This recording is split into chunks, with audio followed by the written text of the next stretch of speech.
Good morning. It's Friday, September 20th. And before I begin, I want to say a happy birthday to my husband. He turned 65, so now we are both the same age. Isn't that wonderful? Medicare. Okay. Anyway, I want to talk about the end of Matthew, the Gospel of Matthew, because it's really very interesting about Jesus's burial and all that, his death and everything. There were two earthquakes during that time. The first earthquake happened, let's see, the first earthquake happened when Jesus died, when he actually said, uh, he gave up and he said he yielded his spirit. And there was a great earthquake, and rocks were split, even, and graves were opened. Can you imagine that? And many bodies of the saints, believers, people who had fallen asleep, were raised. And coming out of the graves after his resurrection, they went into the holy city and appeared to many. Well, that's got to be a little bit unnerving when that's called the Walking Dead.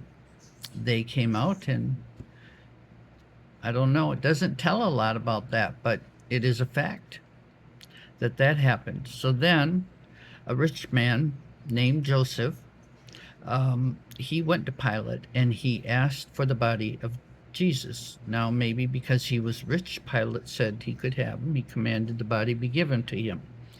And then Joseph put a clean linen cloth around him, and he put him in his own tomb, which he had made out of rock. And he rolled a large stone against the door of the tomb. And then the next day, the Pharisees and Pilate, they started getting a little nervous, and they said, well, it's the third day, and he said he was going to be alive. What should we do in case he comes back? And they said, all right, command that the tomb be made secure, lest his disciples come by night and steal him. And then they would say he rose from the dead. And so he had guards go to the tomb and guard the tomb. And then after the Sabbath, this is the day Jesus rose, Mary Magdalene and the other Mary came to see the tomb. Now, they were going to make sure Jesus was all whatever they needed. I don't know. And there was an earthquake. That was the second great earthquake. For an angel of the Lord descended from heaven. So the earthquake and the angel of the Lord descending from heaven happened. And this angel must have been big and strong, because he rolled the stone back and sat on it. It said his countenance, his face was like lightning, and his clothing was white as snow. And the guards that were watching the tomb for Pilate, they became as dead men. They were so terrified.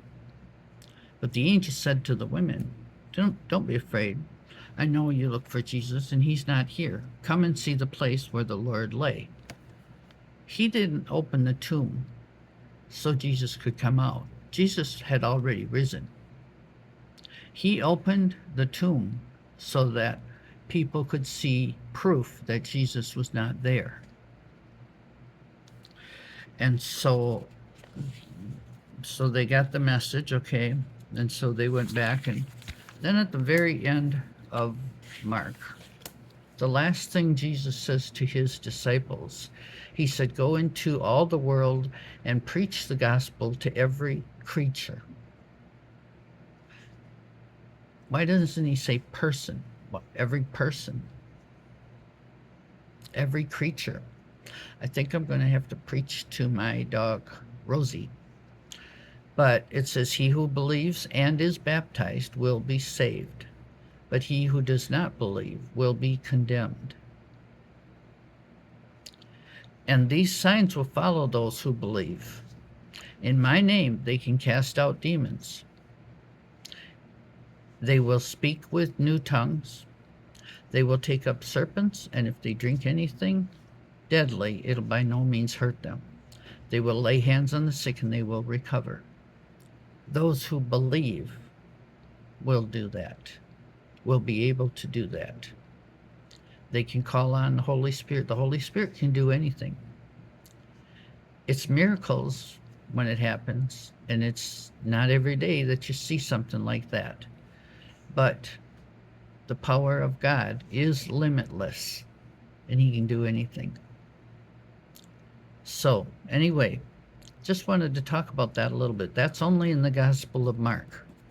Each Gospel, Luke, Mark, Matthew, and John, have versions of what they saw and what they heard.